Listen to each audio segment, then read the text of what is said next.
चूल्हे पे बना हलवा पूड़ी, आय हाय! क्या सुकून देता है।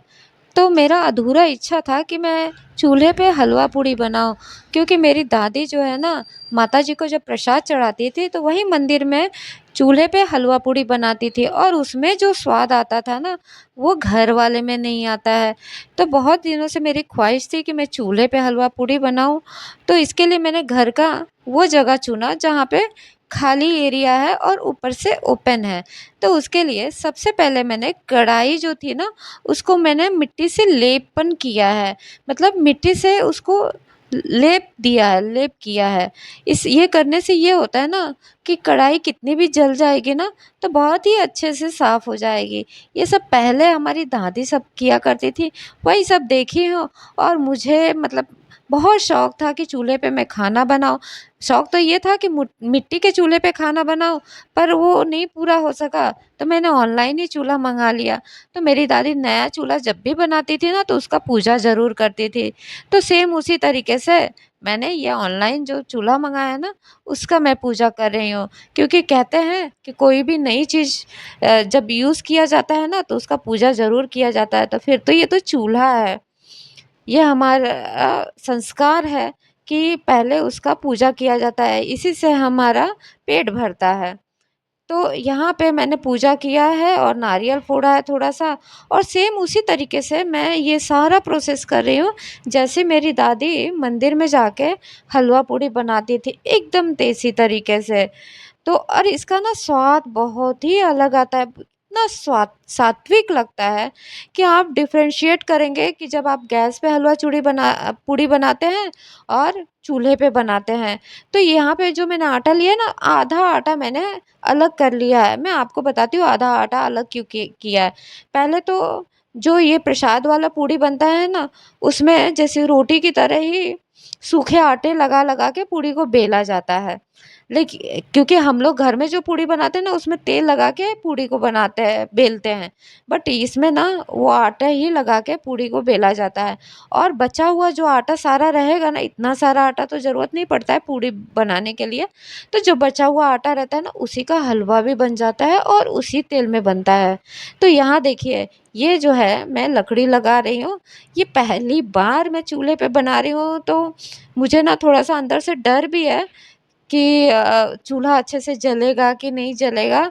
लेकिन भगवान की कृपा से चूल्हा बहुत अच्छे तरीके से जल गया है, क्योंकि ये जो लकड़ियाँ हैं, वो मेरे ही बाउंड्री में जो ड्रम स्टिक मतलब मोरिंगा का पौधा था, उसको मैंने उसकी वो डाल जो है मैंने तोड़ा था और उसी की लकड़ियाँ मैंने सुखा दिया कि जलाने के काम में आएँगे। बहुत हल्की लकड़ी होती है, बहुत अच्छे से जल भी जाती है। तो यहाँ पे देखिए मैं कपूर का यूज़ कर रही हूँ जलाने के लिए। वहाँ पे मेरी दादी है ना, गाय के कंडे का यूज़ करती थी, पर गाय का कंडा मिल नहीं पाता है, तो मैंने ये कपूर ही यूज़ किया है। कपूर फटाफट जला देता है लकड़ी को। देख ही सकते हैं आप कितना जल्दी जो है चूल्हा जल गया है। अब मेरे अंदर बहुत ही खुशी है कि चूल्हा बहुत अच्छी तरीके से जल गया। मुझे बिल्कुल भी एक्सपेक्टेशन नहीं था कि मतलब चूल्हा इतना जल्दी जल जाएगा, तो देखिए एकदम जल्दी जल गया। और हम जो पूड़ियाँ बनाते हैं ना, तो मैं उसमें थोड़ा-सा मोयन देती हूँ और तेल लगा-लगा के और पूड़ी को बेलती हूँ। बट यहाँ पे मेरी दादी ना सरसों के तेल में बनाती थी और इस तरीके से तेल गरम हुआ कि नहीं, इस तरीके से चेक करती थी। तो ये देखिए यहाँ पे बुलबुले आ रहे हैं ना, इसका मतलब तेल बहुत ही अच्छी तरीके से गरम हो गया। और जैसे रोटियाँ बनाते हैं ना, उसी तरीके से ये पूड़ी भी मतलब सूखे आटे में लपेट-लपेट के इस तरीके से लोई लपेट के और इस तरीके से पूड़ी मेरी दादी बनाती थी। तो सेम वही तरीका मैं अपनाई हूँ, क्योंकि बहुत दिन से मुझे यही शौक था कि मैं सेम अपनी दादी की तरह ही हलवा पूड़ी बनाऊँ। तो ये देख सकते हैं, ये जो मैंने डाला था चेक करने के लिए, मैं उसको निकाल दे रही हूँ और ये पूड़ी मैंने इस ये देखिए यहाँ पे ये पूड़ी मैं डाल रही हूँ। तो बहुत ही धीरे तरीके से, क्योंकि डर लग रहा था कि मेरे ऊपर तेल ना आ जाए। तो देखिए पूड़ी बहुत ही अच्छे से मतलब तेल गरम हो गया है और बहुत ही अच्छे से पूड़ी जो है बनने लगी है। कुछ देर तो मुझे ऐसा लगा कि अरे वाह! गैस और चूल्हे में तो कोई फ़र्क नहीं है, लेकिन जी हाँ, इसमें बहुत फ़र्क है। कभी-कभी है ना, चूल्हा बुझ भी जाता है, तो मैं आपको आगे दिखाऊँगी कि किस तरीके से मेरा चूल्हा बुझ गया था और मुझे दिक्कत हो होने लगी। और यहाँ पे तेल इतना ज़्यादा गरम हो जाता है ना कि मैं पूड़ी बनाने में थोड़ा-सा समय लगता है। और ये देखिए, थोड़ा-सा मतलब अनकम्फ़र्टेबल फ़ील हो रहा था, लेकिन हाँ, मैंने फर्स्ट टाइम ही चूल्हा पे जो है पूड़ी बनाया और इसके बाद मैं हलवा भी बनाऊँगी। देखिएगा बिल्कुल उसी तरीके से। यहाँ देखिए, ये चूल्हा जो बुझ गया था, तो जैसे मेरी दादी फूँकती थी उसी तरीके से फूँक के मैंने भी चूल्हा जला लिया। एट लास्ट मैंने चूल्हा जला लिया था। तो ये देखिए, फूली-फूली पूड़ियाँ जो हैं रेडी हो गई हैं। ये सारी पूड़ियाँ रेडी होने के बाद ये जो हम वो परथन बोला जाता है, हमारे में तो परथन बोला जाता है, जिसमें हम लोई को डाल के और वो करते हैं।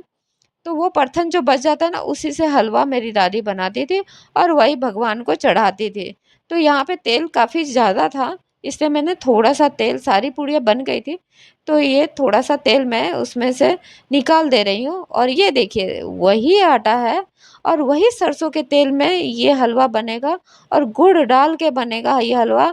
लेकिन आप यकीन नहीं मानोगे कि ये हलवे का टेस्ट इतना अच्छा होता है, इतना सात्विक होता है, इतना मिठास होता है ना कि आप गुड़ कम भी डालेंगे ना, तो भी हलवे में मिठास आता है, हलवे में टेस्ट आता है। और फिर हलवा और पूड़ी, वॉव! बहुत ही मतलब सुकून देने वाला खाना होता है ये। और प्रसाद आप बनाना चाहे तो प्रसाद है। तो ये पहली बार मैंने चूल्हा लिया था, तो मैंने सोचा क्यों ना मैं दादी की तरह ही हलवा पूड़ी इस पे बनाऊँ और शुभ करूँ। क्योंकि आगे भी मैं चूल्हे पे वीडियो बनाती रहूँगी। तो ये देखिए, आटे को ना मैंने बहुत ही अच्छी तरीके से भून लिया। अच्छी तरीके से भून जाने के बाद क्या होता है कि तेल अपने आप छोड़ देता है और आटा अपने आप गीला-गीला सा दिखने लगता है। और ये देख रहे हैं, आटे का कलर बिल्कुल ब्राउन होना चाहिए। अब इसमें जो है मैंने यहाँ पे सिंपल पानी डाला है। मेरी दादी है ना, गुड़ का शरबत जैसा बना लेती थी और डालती थी। बट मैंने सोचा थोड़ा-सा क्यों ना फटाफट कर लूँ, तो मैंने इसमें गुड़ ऐसे करके डाल दिया है, कोई फ़र्क नहीं पड़ा है। उम, देखिए, ये देखिए हलवे का रंगत देखिए, बहुत ही अच्छा मतलब रंगत आया है। और मुझे मतलब एकदम मेरी दादी का याद आ गया और बहुत दिनों से मेरी ख़्वाहिश थी यही कि मैं हलवा पूड़ी इस तरीके से बनाऊँ। क्योंकि हमारे घर में कहीं भी ऐसा खुला जगह नहीं था कि जहाँ पे मैं ये चूल्हा रख के बनाती, क्योंकि धुआँ होता है और पूरा घर ख़राब होता है।